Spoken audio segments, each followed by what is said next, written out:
El presidente Guillermo Lasso disolvió la Asamblea Nacional con el decreto ejecutivo 141 este 17 de mayo del 2023. Eso significa que en menos de 3 meses habrán elecciones anticipadas en Ecuador. Los futuros candidatos y las organizaciones políticas ya mantienen conversaciones para definir los cuadros que constarán en las papeletas del binomio presidencial y de asambleístas. Para el segundo caso, los principales interesados son los legisladores cesados, quienes ya aceptaron su salida tras el pronunciamiento de la Corte Constitucional que deja en firme la decisión del presidente. El vicepresidente de la República, Alfredo Borrero, asegura que no recibió propuestas para tramar un plan contra el jefe de Estado, Guillermo Lasso, e ir por la presidencia de Ecuador. Dice que su lealtad y honestidad al proyecto político liderado por el gobernante no le permite ser un gran conspirador a sueldo. Durante todo el proceso de juicio político contra Lasso, siempre existió la posibilidad de que el jefe de Estado sea destituido por la Asamblea Nacional. En ese caso, el mandatario hubiera sido reemplazado por Borrero. Aunque negó cualquier conspiración, el vicepresidente sí se planteó el supuesto escenario en el que asumiría o sustituiría a Lasso. Los últimos días han sido cruciales para los partidos y movimientos políticos de cara a las elecciones anticipadas del 20 de agosto de 2023. Asimismo, los ex candidatos de comicios anteriores comienzan a respaldar a otros postulantes a través de la difusión de comunicados difundidos en las redes sociales. Javier Hervas, quien aspiró a la presidencia de la República por la Izquierda Democrática en las elecciones del 2021, confirmó en una entrevista que no será candidato. Yo lo intenté. Los tiempos no te dan. Además, anticipó que no apoyará a ningún otro aspirante. El Consejo Nacional Electoral consultará a la Corte Constitucional si se puede unificar las elecciones presidenciales y de asambleístas con la consulta popular sobre el Parque Nacional Yasuní. Este lunes 22 de mayo, el Pleno del CNE resolvió solicitar a la Corte Constitucional que permita llevar a cabo ambos procesos en una misma fecha, el 20 de agosto del 2023. Hasta ahora, el órgano electoral habría contemplado el domingo 23 de julio para efectuar la consulta popular y un mes después las votaciones por jefe de Estado y legisladores. El Consejo Electoral sostiene que no se cumplirían los tiempos establecidos para realizar ambas votaciones y considera que unir los dos plebiscitos significaría un ahorro de $40 millones para el Estado. El partido Avanza invitó al ex vicepresidente de la República, Otto Sonnenholzner, Esper, para que lo represente como candidato en las elecciones anticipadas del 20 de agosto. Así lo anunció el comité ejecutivo de esa tienda política en un comunicado. Destacó que Sonnenholzner es importante economista y empresario con amplia trayectoria en los sectores públicos y privados. Su experiencia y compromiso con el desarrollo económico y social del país, así como su visión de una sociedad más justa y equitativa, lo convierte en representante de los valores de nuestro partido. El ex asambleísta de la Izquierda Democrática, Dalton Bacigalupo, declinó su candidatura a la presidencia luego de mostrar interés por participar en las próximas elecciones del 2023. En una entrevista radial, el exfuncionario se refirió a la necesidad de una convergencia democrática, haciendo referencia a la unión de varias organizaciones políticas por un solo candidato. El criterio de Bacigalupo cada día se hace más visible a la urgencia de esa unión entre políticos ecuatorianos. Además, anunció que aceptó encabezar la lista de asambleístas nacionales por la Izquierda Democrática. Al igual que los otros 136 ex asambleístas, Bacigalupo fue cesado cuando el presidente Guillermo Lasso optó por firmar la muerte cruzada. Un conductor que iba a exceso de velocidad y sin control provocó un brutal accidente de tránsito donde el más afectado resultó un mecánico quien fue impactado por una camioneta azul en cuestión de segundos. Las imágenes son impactantes y sucedió en Milagro, la provincia del Guayas. En cuestión de segundos, la camioneta azul va en exceso de velocidad y se va llevando las motocicletas y al mecánico, quien queda inconsciente en la vereda a unos metros. El automóvil logró esquivar el vehículo. En ese momento salen los trabajadores y uno de ellos corre a auxiliar al mecánico y pide a gritos que llamen a una ambulancia, mientras otros corren en dirección de la camioneta para alcanzarlo. Los 3 sicarios lograron su cometido, matar a alias Moro, quien era la mano derecha de alias Fito, líder de los choneros. Sin embargo, se llevaron vidas inocentes que estuvieron en el momento y hora equivocada. Esta no fue la primera vez que Moro fue atacado. El maravita ya se había salvado en la masacre carcelaria del 2021. Moro, de 27 años, era oriundo de Manta y, según información proporcionada, las investigaciones de la Policía Nacional y que lo anunciaron en la rueda de prensa el 21 de mayo, el sujeto era líder de los Águilas, banda que se dedicaba al robo, asesinato, extorsión en la provincia de Manabí. Además, era la mano derecha de alias Fito, primero al mando de los choneros y quien era muy cercano al líder. Las labores investigativas ya están dando resultados. La Policía Nacional anunció en sus redes sociales que logró la captura de 3 presuntos implicados en el robo masivo de 15 vehículos de la marca Shohat que fueron sacados de una bodega en Guayaquil el pasado 21 de mayo. Además, lograron recuperar 2 autos del lote robado. Esto tras una serie de allanamientos realizados en Guayaquil, donde participaron las unidades especiales de la policía. Un intento de asalto quedó registrado en las cámaras de seguridad de una cooperativa ubicada en la avenida 12 de noviembre en Ambato, provincia de Tungurahua. Una mujer, quien era cajera del local, fue violentamente arrastrada y golpeada por un sujeto. La cámara registra que el asalto sucedió a las 13:15 del 22 de mayo. Se puede ver a un hombre vestido de azul y gorra del mismo color que agarra fuertemente de la blusa de la cajera para luego lanzarla al suelo y patearla salvajemente en su cuerpo. No conforme con eso, la arrastra hasta una oficina.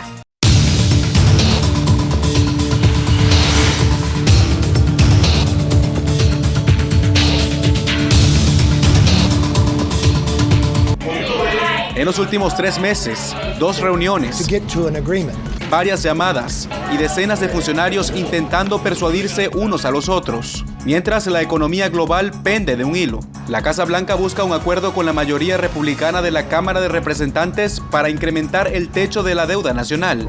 Y el 1 de junio es la fecha límite. De no alcanzar un pacto, el país incurriría en impago de su deuda nacional. Y sería catastrófico, explica el economista Michael Spence, Premio Nobel de Economía.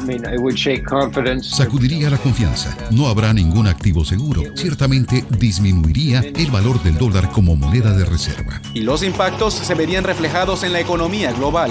Esto probablemente llevaría a un aumento en las tasas de interés en Estados Unidos. De hecho, de seguro conduciría a algún tipo de recesión en Estados Unidos y probablemente se extendería por todo el mundo. Pero ¿cómo llegamos a este punto?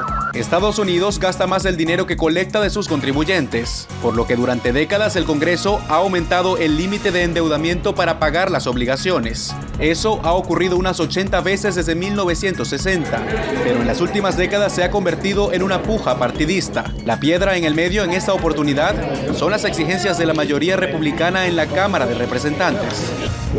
He sido muy claro desde el principio. Tenemos que gastar menos dinero que el año pasado. La Casa Blanca se niega a cortar el presupuesto en programas como el Seguro Social.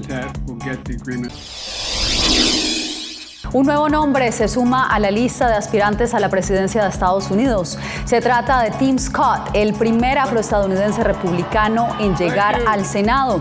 Este lunes, el legislador envió un mensaje positivo y se presentó como el candidato a apoyar si el partido quiere detener a Donald Trump. En un mitin desde Charleston, el legislador dijo: nuestro partido y nuestra nación se encuentra en un momento para elegir entre la victimización o la victoria. Esas fueron sus palabras. El presidente de Ucrania, Volodymyr Zelensky, se reunió con algunos de sus principales aliados aquí en Hiroshima. La aparición en persona del líder ucraniano subraya la centralidad de la guerra para el bloque del G7 de democracias ricas. Zelensky vio como el presidente de Estados Unidos, Joe Biden, anunció nueva ayuda militar y sentó las bases para la eventual transferencia de aviones de combate de fabricación estadounidense a Ucrania. Habrá municiones y vehículos blindados como parte de un paquete de ayuda por valor de $375 millones. Y más importante aún, a largo plazo, Estados Unidos permitirá el entrenamiento de pilotos ucranianos en aviones de combate F-16.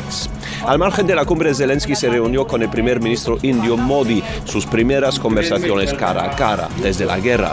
India y Brasil se han mantenido no alineados en la guerra y eso no parece haber cambiado. Ni siquiera hubo una reunión aquí con el presidente brasileño Lula da Silva.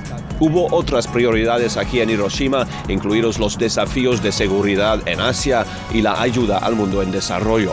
El primer ministro japonés Kishida quería que el desarme nuclear fuera un foco importante de las discusiones. En 2 ocasiones llevó a los líderes a visitar el Parque de la Paz, dedicado a las decenas de miles de personas que murieron en la detonación de la bomba atómica aquí en Hiroshima. Algunos sobrevivientes del ataque estadounidense de 1945 les preocupa que la inclusión de Zelensky en la cumbre haya eclipsado esa prioridad.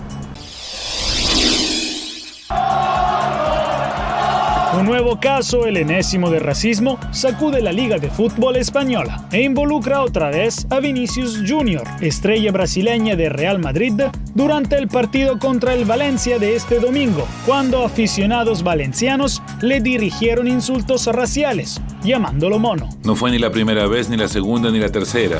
El racismo es normal en la liga. La competición cree que es normal. La federación también y los adversarios la alientan. Lo siento mucho.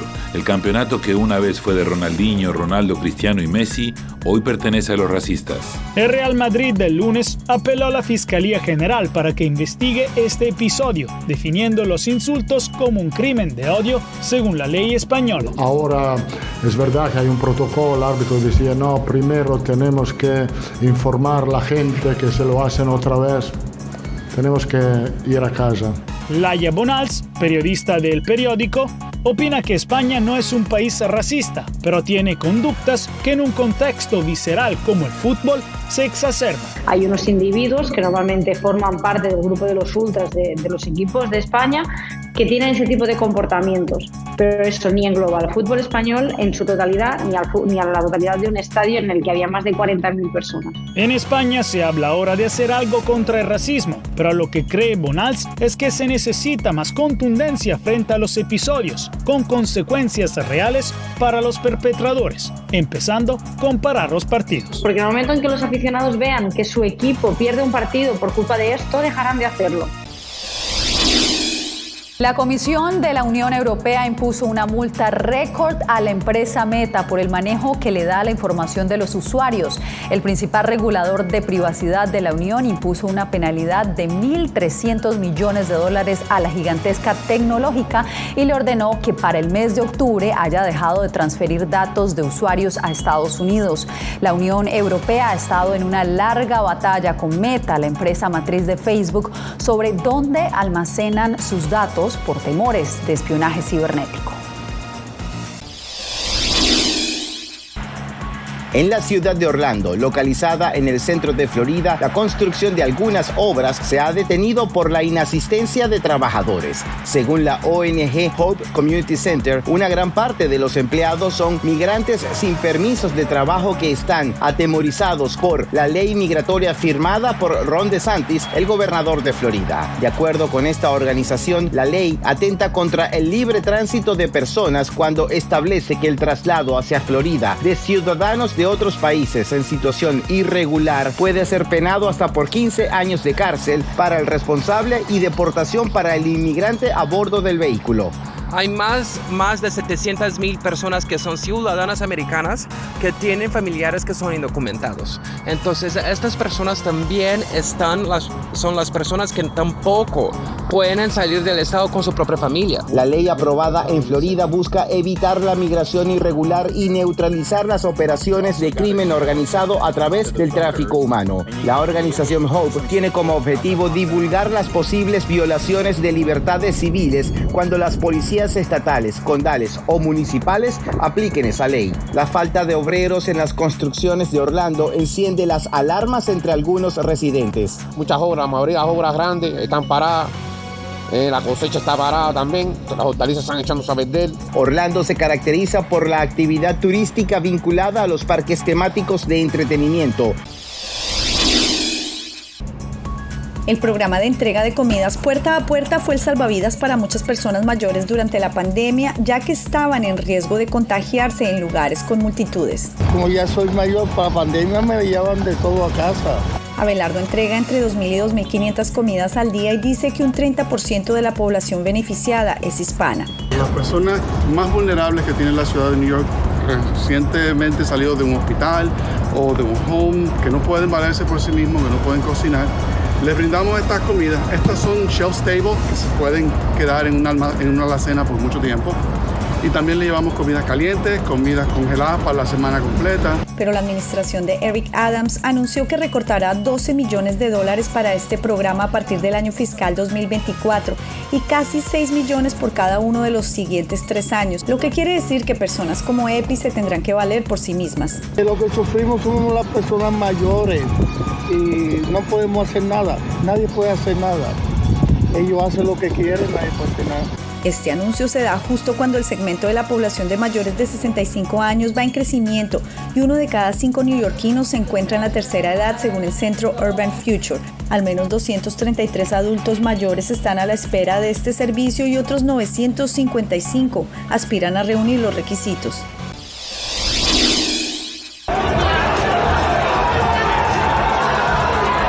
El caos reinó en el estadio Cuscatlán.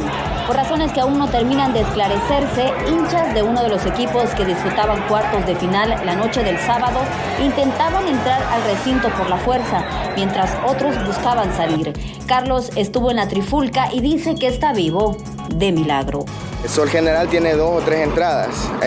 Cerraron todos los portones y más de 2.000 personas se acumularon en una sola entrada.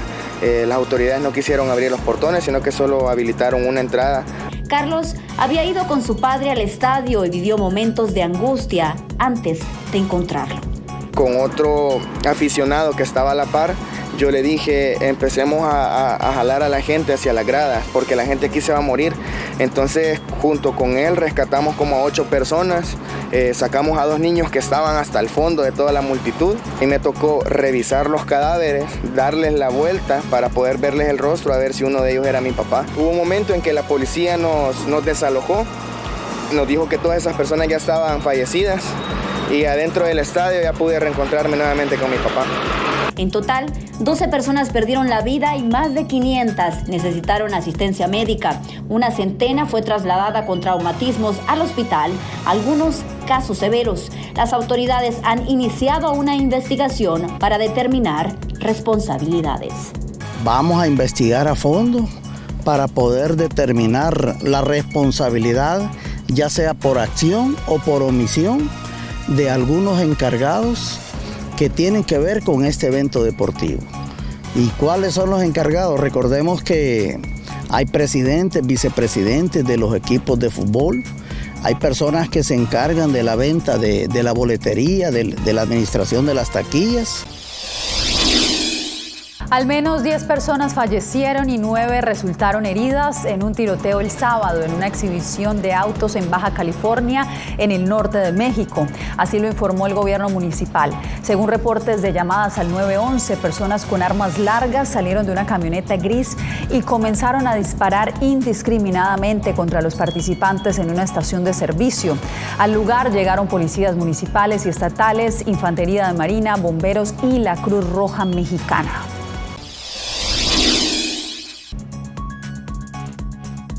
El sacerdote español Alfonso Pedrajas murió en Bolivia en 2009, pero dejó 383 páginas de un diario íntimo en el que detalla cómo cometió abusos sexuales a unos 85 niños durante las décadas de 1970 y 1980, y además cómo fue encubierto por la Iglesia y su congregación, la Compañía de Jesús.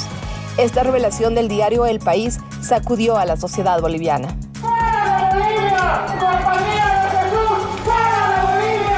Más denuncias salieron a la luz y se investiga a otros sacerdotes aún activos.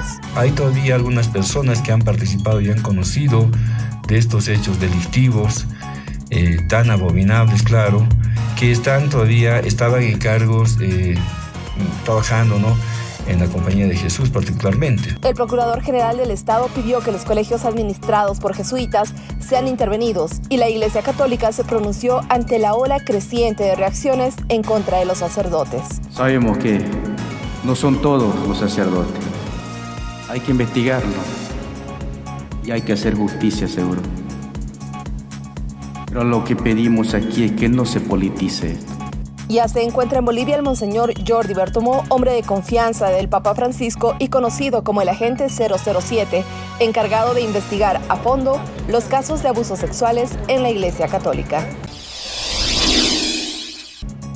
La activista Alexa Zamora fue una de las primeras 14 opositoras en recibir la nacionalidad española, luego que el gobierno de Daniel Ortega la despojó de su nacionalidad por supuesta traición a la patria. Alexa es parte de la lista de 316 personas que han sufrido la apatridia desde febrero de este año. Lo recibo con muchísimo entusiasmo, sobre todo pues por el respaldo legal que esto implica y la recuperación de la existencia legal como individuo. Paralelo a la nacionalización de opositores nicaragüenses, España y Nicaragua han retomado sus relaciones diplomáticas. Luego de casi un año de tensiones, han nombrado embajadores en Madrid y Managua. Aunque han surgido muchas críticas, muchos expatriados han defendido esta decisión. La última opción de los países ha sido romper definitivamente las relaciones diplomáticas. Y sociólogas como Aide Castillo consideran que la diplomacia siempre ha funcionado en Nicaragua. Ellos insisten en tratar de mantener una puerta abierta, un espacio, aunque sea pequeño, para poder en algún momento incidir.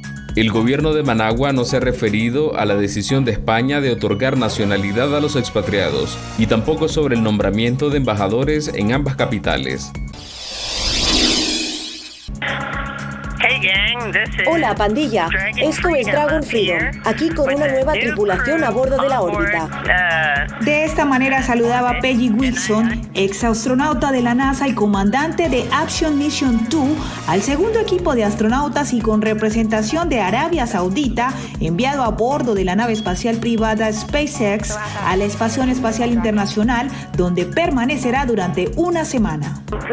Estamos aquí sintiendo la microgravedad gracias a nuestro reino de Arabia Saudita y a los líderes, el rey Salmán y el visionario príncipe heredero Mohammed bin Salman, por su apoyo en esta misión. El gobierno de Arabia Saudita patrocinó el viaje de Ali Al-Qarni, piloto de combate, y de Rayana Barnawi, una científica especializada en la investigación de células madre del cáncer. Es la primera mujer astronauta de su país quien centrará su viaje en el avance de la investigación del cáncer de mama. Es una sensación increíble, realmente lo disfruto. Vamos a tener una experiencia increíble. Schaffner es fundador de un equipo de carreras de autos y costeó su viaje, por lo que la población espacial se eleva a 11, lo que representa no solo a Arabia Saudita y a los Estados Unidos, sino también a los Emiratos Árabes Unidos y a Rusia. Un hombre lleva 83 días viviendo bajo el agua. Se trata del buzo e investigador médico Joseph Dituri, quien rompió un récord mundial al pasar 74 días en un hotel sumergido cerca del Cayo Largo, en Florida. Dituri dice que planea permanecer bajo el agua hasta el 9 de junio, cuando alcanzará la marca de los 100 días. Parte de la misión consiste en monitorear la respuesta de su cuerpo a la exposición a largo plazo a presiones externas. Con esto me despido por hoy.